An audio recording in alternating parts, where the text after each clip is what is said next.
नमस्कार. अडीचच्या बातमीपत्रात मी प्रिया पाडळीकर आपलं स्वागत करते. सुरुवातीला एक नजर ठळक बातम्यांवर.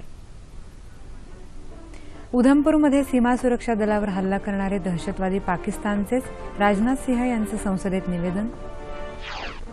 ललित मोदी प्रकरणी विरोधकांनी ठोस पुरावे द्यावेत, सुषमा स्वराज यांचं आव्हान. मनरेगा योजनेअंतर्गत काम करणाऱ्या कामगारांचा मोबदला आता थेट त्यांच्या बँक खात्यात जमा करण्याचा केंद्राचा निर्णय.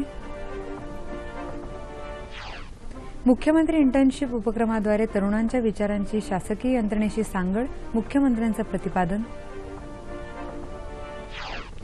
केंद्राच्या धर्तीवर राज्यातही लवकरच आमदार आदर्श ग्राम योजना सुरू करण्यात येणार, पंकजा मुंडे. राज्यातल्या 23 जिल्ह्यातल्या ग्रामपंचायत निवडणुकीची मतमोजणी सुरू.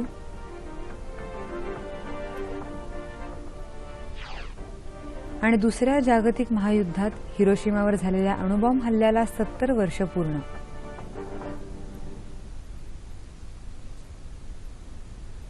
नमस्कार आणि आता बातम्या विस्ताराने.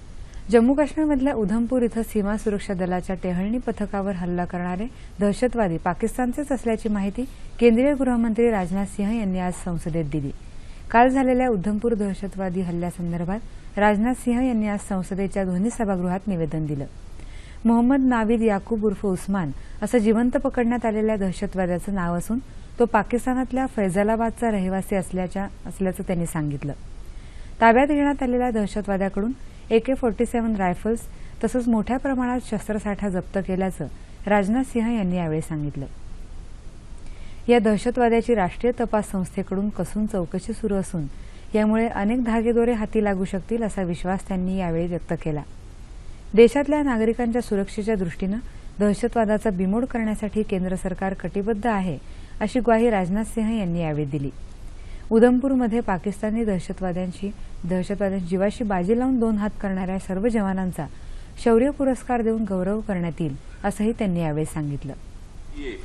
दर्द और इस संबंध में उन ग्रामीणों को उनके इस साहसिक कार्य को रिकॉग्नाइज एवं पुरस्कृत करने के लिए राज्य सरकार से भी हम अनुरोध कर रहे हैं. हमें पूरा विश्वास है कि पकड़े गए आतंकवादी की जांच से उनके मॉडस ऑपरेंडी, सीमा पार से घुसपैठ और उद्देश्यों के बारे में विस्तृत जानकारी निश्चित रूप से मिलेगी. सरकार पूर्ण संकल्प के साथ अपने देशवासियों और सुरक्षा बलों की सेफ्टी एवं सिक्योरिटी के लिए आतंकवाद से सख्ती के साथ निपटने के लिए प्रतिबद्ध है. राज्यसभेत राजनाथ सिंह यांचं निवेदन संपताच काँग्रेस खासदारांचं निलंबन, ललित मोदी, व्यापम आणि काळ्या पैशांच्या मुद्द्यावरून काँग्रेस खासदारांनी केलेल्या घोषणाबाजीमुळे गदारोळ झाला. त्यामुळे राज्यसभेचं कामकाज दुपारपर्यंत 2दा आणि नंतर दिवसभरासाठी तहकूब करण्यात आलं.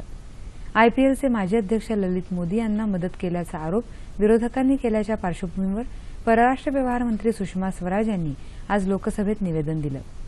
ललित मोदींना प्रवासी दस्तऐवज देण्यासाठी ब्रिटन सरकारला कोणतीही शिफारस केली नसल्याचं सांगत आपल्यावर होत असलेले आरोप असत्य आणि निराधार असल्याचं सुषमा स्वराज यांनी स्पष्ट केलं. या प्रकरणात आपली कोणतीही भूमिका नसून या संदर्भात विरोधकांनी ठोस पुरावे दाखवावेत असं आव्हान स्वराज यांनी यावेळी बोलताना दिलं. पूरी जिम्मेदारी के साथ ये कहना चाहती हूं कि ये आरोप सिरे से गलत है, असत्य है, निराधार है. अध्यक्ष जी, मैंने कभी भी ब्रिटिश सरकार से ललित मोदी को यात्रा दस्तावेज देने का अनुरोध नहीं किया. मैं आज यहां चुनौती देकर कहती हूं कि एक कागज, एक पर्ची, एक पुर्जा, एक चिट्ठी, एक ईमेल मेरे पर आरोप लगाने वाले यहां प्रस्तुत कर दें जिसमें मैंने ऐसा कोई भी वाक्य लिखा हो कि ललित मोदी को आप ट्रैवल डॉक्यूमेंट्स दे दीजिए या आपको दे देने चाहिए. उधमपूरमध्ये दहशतवाद्यांनी काल केलेल्या हल्ल्यात शहीद झालेल्या सीमा सुरक्षा दलाच्या 2 जवानांना आज जम्मूमध्ये श्रद्धांजली वाहण्यात आली. दरम्यान या हल्ल्याप्रकरणी काल अटक झालेल्या दहशतवाद्याची चौकशी करण्यासाठी NIA अर्थात राष्ट्रीय तपास संस्थेची एक तुकडी आज जम्मूमध्ये पोहोचली आहे. हल्ल्यादरम्यान रंगेहात पकडण्यात आलेला अजमल कसाब नंतरचा हा दुसरा संशयित पाकिस्तानी दहशतवादी आहे. या दहशतवाद्यानं पाकिस्तानातून आल्याची स्वतः कबुली दिली आहे. भारत आणि मोझांबिक राष्ट्रांदरम्यान नूतनीकरणक्षम ऊर्जेसंदर्भात एक सामंजस्य करारावर काल स्वाक्षऱ्या करण्यात आल्या. संयुक्त राष्ट्रांच्या सुरक्षा परिषदेत भारताला स्थायी सदस्यत्व मिळवून देण्यासाठी मोझांबिकनं दिलेल्या पाठिंब्याचंही यावेळी पंतप्रधान नरेंद्र मोदी यांनी कौतुक केलं. गेल्या 5 वर्षात उभय देशातला व्यापार 5 पटीनं वाढल्याबद्दल पंतप्रधानांनी यावेळी समाधान व्यक्त केलं. सागरी सुरक्षा आणि सागराधारित अर्थव्यवस्था या क्षेत्रात सहकार्य करण्याबद्दलही पंतप्रधानांनी मोझांबिकच्या राष्ट्रपतींशी चर्चा केली. मोझांबिकमध्ये गुंतवणूक करण्यासाठी मोझांबिकच्या राष्ट्रपतींनी भारतीय गुंतवणूकदारांना यावेळी निमंत्रण दिलं. गेल्या काही वर्षात मोझांबिकच्या विकासात भारतानं दिलेली आर्थिक मदत महत्त्वपूर्ण ठरली आहे. महात्मा गांधी राष्ट्रीय ग्रामीण रोजगार हमी योजनेअंतर्गत काम करणाऱ्या ग्रामस्थांचा मोबदला थेट त्यांच्या बँक खात्यात जमा करण्याच्या निर्णयाला केंद्रीय मंत्रिमंडळानं काल मंजुरी दिली. या मंजुरीमुळे ग्रामस्थांना लाभ होऊन ही योजना राबवताना त्यात अधिक सुधारणा होईल.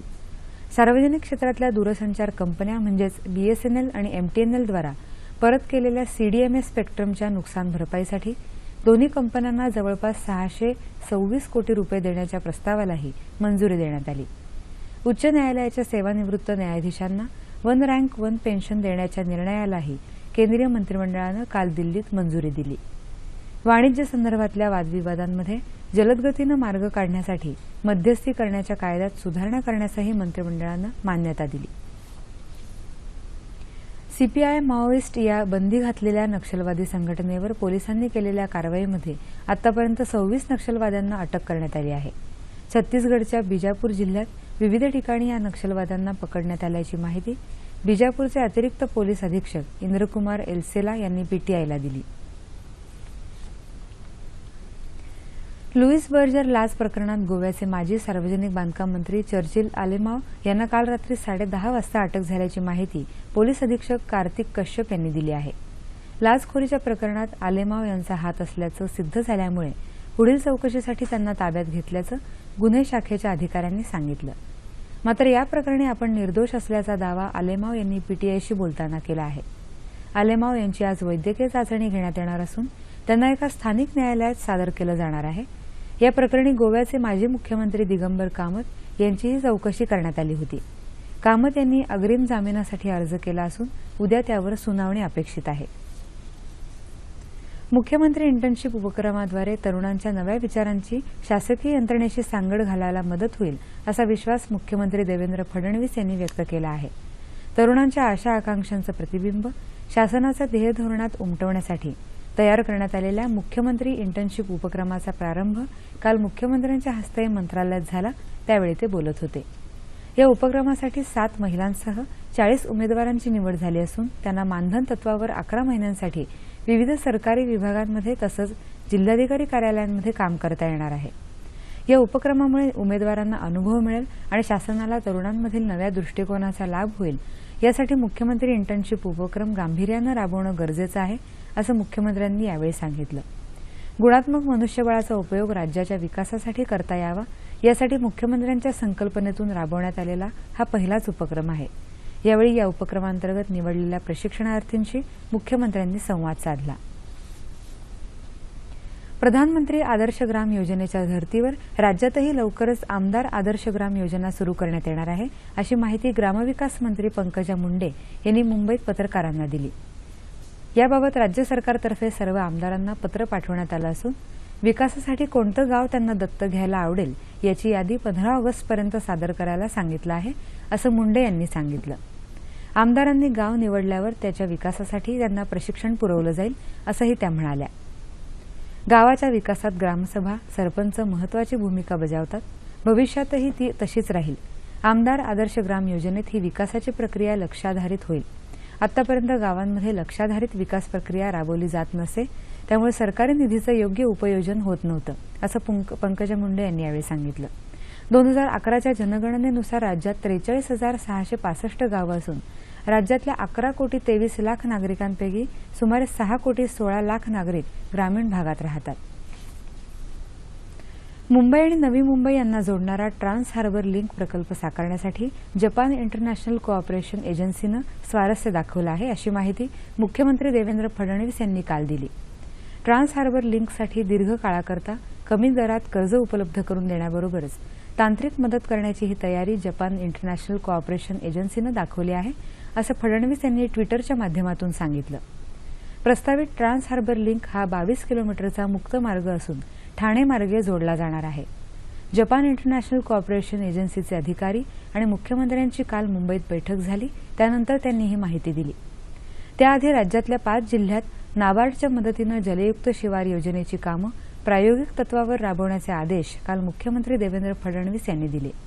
मंत्रालयात नाबार्डच्या अध्यक्षांसोबत झालेल्या बैठकीत मुख्यमंत्री बोलत होते. स्वयंसहाय्यता बचत गटांच्या डिजिटायझेशनचा नाबार्डचा ई शक्ती हा उपक्रम राज्यात अग्रक्रमानं राबवण्यात येईल, असंही मुख्यमंत्री म्हणाले. सहकारी बँकांच्या सशक्तीकरणासाठी नाबार्डच्या सहाय्यानं टास्क फोर्स स्थापन करण्यात येणार असल्याचंही मुख्यमंत्र्यांनी सांगितलं. मुंबईत काल झालेल्या दुसऱ्या बैठकीत मुख्यमंत्र्यांनी राज्यातल्या पीक आणि पाऊस पाण्याबाबतच्या परिस्थितीचा व्हिडिओ कॉन्फरन्सिंगद्वारे आढावा घेतला. मराठवाड्यात कृत्रिम पावसासाठी कायमस्वरूपी यंत्रणा उभी करण्याचा सरकारचा विचार असल्याचं महसूल मंत्री एकनाथ खडसे यांनी सांगितलं. ते काल लातूर इथं पत्रकार परिषदेत बोलत होते. मराठवाड्यात गेल्या काही वर्षांपासून पावसाचं प्रमाण कमी असल्याच्या पार्श्वभूमीवर औरंगाबादला ही यंत्रणा उभी करण्याचा विचार आहे. या यंत्रणेचा फायदा अहमदनगर आणि जळगाव या जिल्ह्यांनाही होईल, असं खडसे म्हणाले. काल काही रासायनिक नळकांड्यांचा वापर करण्यात आला होता. त्यातलं एक नळकांड लातूर परिसरात उपयोगात आणलं, असंही त्यांनी सांगितलं. सोमवारी केलेल्या कृत्रिम पावसाच्या प्रयोगाला चांगला प्रतिसाद मिळाला असून या संदर्भातला सविस्तर अहवाल आज हाती येणार असल्याचं खडसे यांनी सांगितलं. लातूर, बीड, उस्मानाबाद जिल्ह्यात सरासरीच्या 50% कमी पाऊस झाला असून या भागात साऱ्याचं वाटप करण्याचा निर्णय 1-2 दिवसात घेण्यात येईल, असंही खडसे म्हणाले. लातूर जिल्ह्यात सरासरीच्या फक्त 33% पाऊस पडला आहे. जिल्ह्यातली 2 मोठी धरणं कोरडी असून 8 मध्यम प्रकल्पांपैकी 2 प्रकल्पात अत्यल्प पाणीसाठा असल्याचं जिल्हाधिकारी पांडुरंग पोले यांनी सांगितलं. राज्यातल्या 23 जिल्ह्यातल्या ग्रामपंचायतीच्या सार्वत्रिक तसंच पोटनिवडणुकीची मतमोजणी आज होते. बहुतांश ठिकाणचे निकाल हाती आले असून काही ठिकाणी प्रस्थापितांना जोरदार धक्का बसला आहे, तर काही ठिकाणी सत्ताधाऱ्यांनी गड राखण्यात यश मिळवलं आहे. सोलापूर जिल्ह्यात 14 ग्रामपंचायतीची निवडणूक बिनविरोध झाल्यानं 114 ग्रामपंचायतीच्या निवडणुकीची मतमोजणी आज झाली. जिल्ह्यातल्या बहुतांश ग्रामपंचायतींमध्ये सत्ताधारी गटानं पुन्हा वर्चस्व सिद्ध केलं आहे. नागपुरात 1018 ग्रामपंचायत जागांसाठी 2315 उमेदवारांचं भवितव्य आज निश्चित होणार आहे. इथली मतमोजणी अद्याप सुरू आहे. रायगड जिल्ह्यात महाड तालुक्यातल्या बिरवाडी या मोठ्या ग्रामपंचायतीत शिवसेनेनं 15 जागा जिंकत सत्ताधारी काँग्रेसचा धुव्वा उडवला. काँग्रेसला फक्त 2 जागांवर समाधान मानावं लागलं, तर भाजपाला एकही जागा मिळाली नाही. सातारा जिल्ह्यात कुंभारगाव ग्रामपंचायतीमध्ये माजी मुख्यमंत्री पृथ्वीराज चव्हाण यांच्या गटाचा धक्कादायक पराभव झाला, तर विक्रमसिंह पाटणकर यांच्या गटाचा विजय झाला. परभणी जिल्ह्यातही या निवडणुकीत प्रस्थापितांना मोठा धक्का बसला असून जनतेनं तरुण उमेदवारांना कौल दिला आहे. औरंगाबाद जिल्ह्यात 587 पैकी 555 ग्रामपंचायत तसंच 19 पोटनिवडणुकीची मतमोजणी सुरू असून दुपारी 4 वाजेपर्यंत अंतिम चित्र स्पष्ट होईल. या जिल्ह्यात 32 ग्रामपंचायतीची निवडणूक बिनविरोध झाली आहे. जळगाव जिल्ह्यातही सर्व पक्षांना संमिश्र यश मिळालं आहे. मात्र कुठल्या पक्षाकडे किती ग्रामपंचायती जाणार हे सरपंच निवडीनंतर स्पष्ट होईल. धुळे जिल्ह्यातही 164 ग्रामपंचायतीच्या निवडणुकीची मतमोजणी सुरू आहे, तर अहमदनगरमध्ये 687 ग्रामपंचायतीसाठी मतमोजणी सुरू आहे. सर्व ग्रामपंचायत निवडणुकीच्या निकालाचं चित्र संध्याकाळपर्यंत स्पष्ट होईल.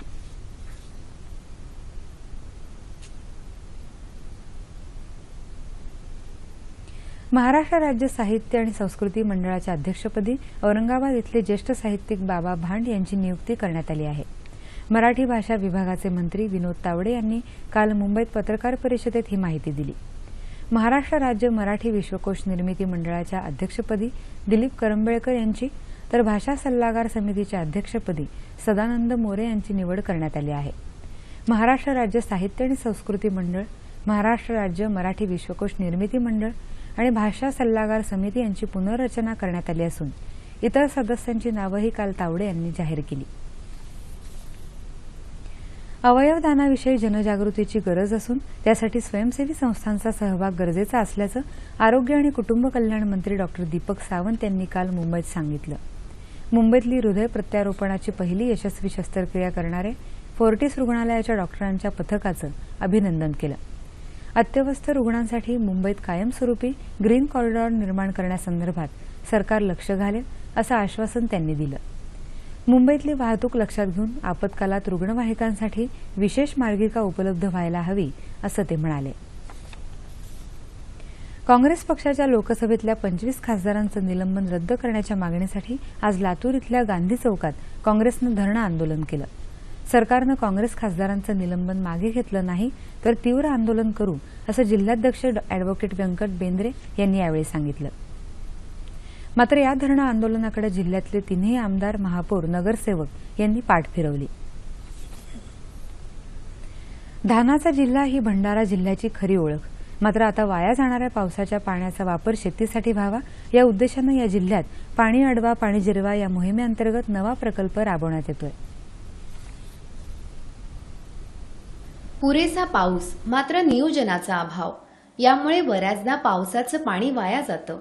हीच अडचण लक्षात घेऊन राष्ट्रीय ग्रामीण पेयजल कार्यक्रम आणि महात्मा गांधी राष्ट्रीय रोजगार हमी योजनेच्या अभियानातून भंडारा जिल्ह्यातल्या लाखांदूर तालुक्यात मोठ्या प्रमाणावर विहिरींद्वारे कृत्रिम पुनर्भरण प्रकल्प राबवला जात आहे. या प्रकल्पामुळे शेतीला मुबलक पाणी पुरवठा होत असल्यानं शेतकऱ्यांमध्ये आनंदाचं वातावरण आहे. आता हे योजना राबवल्यामुळे आमच्या पाण्याची पातळी थोडीशी वाढलेली आहे आणि पिण्याचा पाण्याचा जो त्रास होता तो कमी झालेला आहे. पाण्याचा उपयोग शेतीसाठी सुद्धा होऊ शकतो, पिण्यासाठी सुद्धा होऊ शकतो. या प्रकल्पाअंतर्गत तयार करण्यात आलेल्या 3 लहान लहान विहिरींमध्ये सिमेंटच्या नाल्याद्वारे पावसाचं वाहून जाणारं पाणी सोडलं जातं. यानंतर तिन्ही विहिरींद्वारे हे पाणी शुद्ध करून परत जमिनीत सोडलं जातं. या प्रकल्पामुळे शेतजमिनीला पाणी पुरवठा होण्यासोबत आजूबाजूच्या शेतीमध्येही ओलावा निर्माण झाल्यानं भूजल साठ्यात वाढ झाली आहे. राज्याच्या इतर तालुक्यांमध्येही हा प्रकल्प राबवला तर बहुतांशी शेतकऱ्यांचा पाणी प्रश्न सुटायला मदत होईल हे निश्चित. लोककल्याणकारी राज्यामध्ये शासनानं ठरवून दिलेल्या गुड गव्हर्नन्सची संकल्पना प्रत्यक्ष कामातून राबवण्याचं आवाहन विधिमंडळाचे प्रधान सचिव डॉक्टर अनंत कळसे यांनी केलं आहे. नागपूर इथं विधानसभा सभागृहात आयोजित करण्यात आलेल्या 3 दिवसीय प्रशिक्षण कार्यक्रमात ते बोलत होते. भारतीय संविधान आणि विधिमंडळाच्या कामकाजाविषयी अधिकाऱ्यांना मार्गदर्शन केलं. यावेळी अनेक मान्यवर वक्त्यांनीही आपले विचार मांडले. भारतीय लोकशाहीत नागरिकांना सर्वोच्च प्राधान्य आहे. कायद्याप्रमाणे काम करणं हे प्रत्येकाचं आद्य कर्तव्य असून संविधानाच्या चौकटीत राहूनच काम करणं आवश्यक असल्याचं प्रतिपादनही कळसे यांनी यावेळी केलं.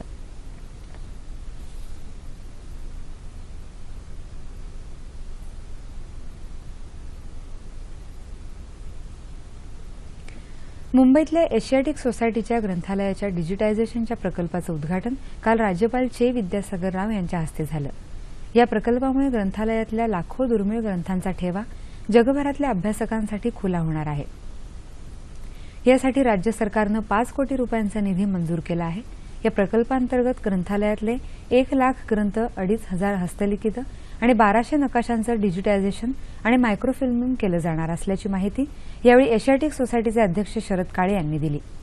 यावेळी राज्यपालांना ग्रंथालयातले दुर्मिळ ग्रंथ, हस्तलिखित, ऐतिहासिक नाणी आदी दुर्मिळ ठेवा बघितला. कुठलंही सरकारी काम असो वा सरकारी योजनेचा लाभ घ्यायचा असो त्यासाठी आधार कार्ड अत्यावश्यक ठरत आहे. मात्र पनवेल तालुक्यात 5 लाख नागरिकांकडे आधार कार्ड नसल्याचं समोर आलं आहे. त्यामुळे नागरिकांची मोठी गैरसोय होतीये. आधार कार्ड सक्तीचं असल्यानं ज्यांच्याकडे आधार कार्ड नाही असे नागरिक आता आधार कार्ड काढण्यासाठी कार्यालयात गर्दी करत आहेत. पनवेल तालुक्यात केवळ 2.25 लाख व्यक्तींकडेच आधार कार्ड असल्याचं निष्पन्न झालं आहे. मात्र उर्वरित नागरिकांना आधार कार्ड बनवण्यासाठी त्रास सहन करावा लागत आहे. आम्ही काय विचारलं, आम्हाला फक्त ॲड्रेस चेंज करून द्या. आमचा इथला स्थायिक ॲड्रेस आहेत ना 15 वर्षापूर्वीपासून, त्यामुळे आमचा गावचा ॲड्रेस कट करून इथला ॲड्रेस आम्हाला त्याच्यावर हवा आहे आधार कार्ड. मग त्यांनी काय सांगितलं तुम्हाला? त्यांनी सांगितलं एका कार्ड मागे तुम्हाला 300 रुपये द्यावे लागतील. एफिडेविट करके आधार कार्ड बनेगा तुम्हारी लड़की का। तो हमने एफिडेविट के 550 बोले और 200 रुपये आधार कार्ड का, ऐसे टोटली 700 रुपये मांगे, 750। तो हमने 700 रुपये दिए हैं। अभी 3 दिन हो गए ये आधार कार्ड बनाया। सकाळी 7 वाजे पण उभा मिळतो लाईनला, 7 वाजले आता 12 वाजले असेल। मी आज तुमचा दिवसाचा खडा झालेला आहे, कामाचं काळे झाले, अजून मार्ग 2 दिवस फिरून गेलो मी। यावर मात करण्यासाठी प्रशासनाच्या वतीनं प्रयत्न केले जात आहेत। पनवेल तालुक्यामध्ये शहरीकरणाचा भाग मोठा आहे। ग्रामीणमध्ये मोठ्या प्रमाणात आधार कार्डांची लिंकिंग झालेली आहे, मात्र शहरी भागात काही प्रमाणात आधार कार्डाचं प्रमाण कमी आहे। मात्र त्या संदर्भात शासनामार्फत स्पॅनको कंपनीचे वेंडर या ठिकाणी काम करतात। त्यांच्या काही टेक्निकल अडचणी असल्यामुळे काही युनिट या ठिकाणी अडचणीचे झालेले आहेत। मात्र या संदर्भात माननीय जिल्हाधिकारी यांनी ज्या ठिकाणी आधारची सीडिंग पूर्ण झालेली आहे त्या ठिकाणचे सर्व युनिट पनवेल शहराकडे वळवण्यासंदर्भात संबंधित वेंडरना सूचना दिलेल्या आहेत। ही आधार कार्ड बनवणारी केंद्र चालवणारे मात्र आधार कार्ड केंद्रांची संख्या वाढावी असं सांगतात। वाढती लोकसंख्या असल्यामुळे प्रत्येक एरियात कामोठा म्हणा, खारघर, कळंबोली, न्यू पनवेल, आता नवीन डेव्हलप उलवा नोड झाला, उलवा उरणवरून इकडे येतात। त्या साईडला पण गव्हर्नमेंटने असे सेंटर चालू करावे। आधार कार्डाच्या गरजेपोटी नागरिकांना अनेक अडचणींना तोंड द्यावं लागत आहे। याकडे सरकारनं लक्ष पुरवावं हीच अपेक्षा। दुसऱ्या महायुद्धात हिरोशिमा इथं अमेरिकेनं घडवून आणलेल्या अणुबॉम्ब स्फोटाला आज 70 वर्ष पूर्ण झाली। 6 ऑगस्ट 1945 रोजी जगाच्या इतिहासात पहिल्यांदाच झालेल्या या कृष्णकृत्यानं जपानला मुळापासून हादरवून सोडलं होतं। या अणुबॉम्ब हल्ल्यात जपानमधल्या 1,40,000 लोकांचा मृत्यू झाला होता। यानंतर 3च दिवसात नागासाकी इथंही अमेरिकेनं दुसरा बॉम्ब टाकून जपानच्या संपूर्ण व्यवस्थेलाच खिळखिळं करून टाकलं। इतक्या वर्षानंतरही या हल्ल्याचे पडसाद जपानवर दिसून येतात। किरणोत्सारामुळे निर्माण झालेल्या या अनुवंशिक दोषांमुळे जपानमध्ये आजही जन्माला येणाऱ्या मुलांमध्ये काही व्यंग दिसून येतात। या अणुस्फोटात होरपळलेल्या जपानी नागरिकांना पंतप्रधान नरेंद्र मोदी यांनी आदरांजली वाहिली आहे। दुसऱ्या महायुद्धानं मानवतेसमोर उभ्या केलेल्या भयानक आव्हानाची स्मृती पुन्हा जागी झाल्याचं पंतप्रधानांनी आपल्या शोकसंदेशात म्हटलं आहे। लोकसभेतही आज या अणुस्फोट पीडितांना श्रद्धांजली वाहण्यात आली।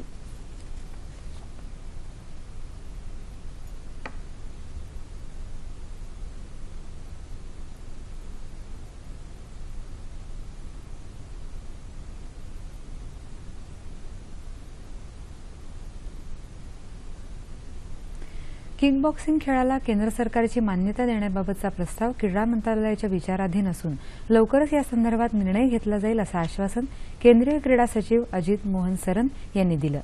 पुण्यातल्या बालेवाडी इथं यंदाच्या वाको आशियाई किक बॉक्सिंग विजेतेपद स्पर्धेच्या औपचारिक उद्घाटन प्रसंगी ते बोलत होते। किक बॉक्सिंग हा फक्त मार्शल आर्ट्सचा प्रकार नसून ती स्वयंसुरक्षेची एक कला आहे असं सांगून भारतात या खेळाची लोकप्रियता वाढतेय असं ते म्हणाले। या क्रीडा प्रकारात भारत लवकरच जागतिक क्रमवारीत अव्वल स्थानी येईल असा विश्वासही सरन यांनी व्यक्त केला। 9 ऑगस्टपर्यंत चालणाऱ्या या स्पर्धेत 13 आशियाई देशातले 335 खेळाडू सहभागी झाले आहेत।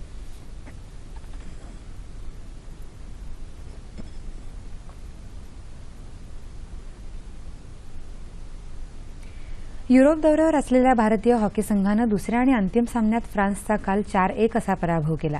या सामन्यात गुरविंदर सिंगनं भारतासाठी 2 गोल केले, तसंच मोहम्मद आमिर खान, गुरजिंदर सिंग आणि रुपी यांनीही महत्वाची भूमिका बजावली। पहिल्या सामन्यात भारतानं फ्रान्सला 2-0 गोलनं नमवलं होतं। यानंतरच्या साखळी सामन्यात भारत स्पेन विरुद्ध 3 सामने खेळणार आहे। या वर्षाअखेरीला भारतात होणाऱ्या जागतिक सामन्यांसाठी हा सराव दौरा असल्याचं मानलं जातं। नैऋत्य मोसमी पावसानं राज्याच्या अनेक भागात पुन्हा दमदार हजेरी लावली आहे। महाबळेश्वर आणि कोयना परिसरात पावसाची संततधार सुरू आहे। 24 तासात महाबळेश्वर इथं 64 मिलीमीटर तर नावजा इथं 11 मिलीमीटर पावसाची नोंद झाली असून धरणाच्या पाणी पातळीत वाढ झाली आहे। मध्य प्रदेश आणि विदर्भात तापी नदीच्या पाणलोट क्षेत्रात कालपासून मुसळधार पाऊस सुरू आहे। त्यामुळे तापी नदीला पूर आला असून या नदीवरील हतनूर धरणाचे सर्व दरवाजे उघडण्यात आले आहेत। त्यामुळे पूरसदृश परिस्थिती निर्माण झाली असून जळगाव, धुळे आणि नंदुरबार जिल्ह्यातल्या तापी नदीकाठच्या गावांना सतर्कतेचा इशारा देण्यात आला आहे। अमरावती जिल्ह्यातील सापण, चंद्रभागा, बगाजी या धरणाचे दरवाजे अंशतः उघडण्यात आले आहेत। जिल्ह्यातल्या सर्वात मोठ्या अप्पर वर्धा धरणाचे 13ही दरवाजे 50 सेंटीमीटरनं उघडण्यात आले आहेत. अकोल्यात 2 दिवसात झालेल्या संततधार पावसामुळे नदी नाले दुथडी भरून वाहत आहेत. अमरावती जिल्ह्यातल्या धरणातून पाण्याचा विसर्ग होत असल्यामुळे पूर्णा आणि तिच्या उपनद्यांना पूर आला आहे. नदीकाठच्या गावांना सतर्कतेचे आदेश देण्यात आले आहेत. बुलडाणा जिल्ह्यातही पाऊस आणि पूर्णा नदीला आलेल्या पुरामुळे नांदुरा जळगाव जामोद आणि शेगाव संग्रामपूर मार्गावरची वाहतूक ठप्प झाली होती. मराठवाड्यातही रिमझिम पाऊस सुरू आहे. येत्या 36 तासात कोकणात बहुतांश ठिकाणी, विदर्भात अनेक ठिकाणी, मध्य महाराष्ट्रात काही ठिकाणी तर मराठवाड्यात तुरळक ठिकाणी पाऊस पडेल असा हवामान विभागाचा अंदाज आहे. आणि शेवटी ठळक बातम्या पुन्हा एकदा. उधमपूरमध्ये सीमा सुरक्षा दलावर हल्ला करणारे दहशतवादी पाकिस्तानचेच, राजनाथ सिंह यांचं संसदेत निवेदन. ललित मोदी प्रकरणी विरोधकांनी ठोस पुरावे द्यावेत, सुषमा स्वराज यांचं आव्हान. मनरेगा योजनेअंतर्गत काम करणाऱ्या कामगारांचा मोबदला आता थेट त्यांच्या बँक खात्यात जमा करण्याचा केंद्राचा निर्णय. मुख्यमंत्री इंटर्नशिप उपक्रमाद्वारे तरुणांच्या विचारांची शासकीय यंत्रणेशी सांगड, मुख्यमंत्र्यांचं प्रतिपादन. केंद्राच्या धर्तीवर राज्यातही लवकरच आमदार आदर्श ग्राम योजना सुरू करण्यात येणार, पंकजा मुंडे. राज्यातल्या 23 जिल्ह्यातल्या ग्रामपंचायत निवडणुकीची मतमोजणी सुरू.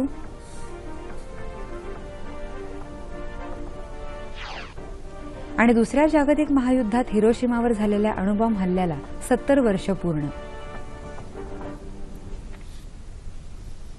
याबरोबरच हे बातमीपत्र संपलं. पुन्हा भेटूया संध्याकाळी 5 वाजता सह्याद्री वाहिनीवर. नमस्कार.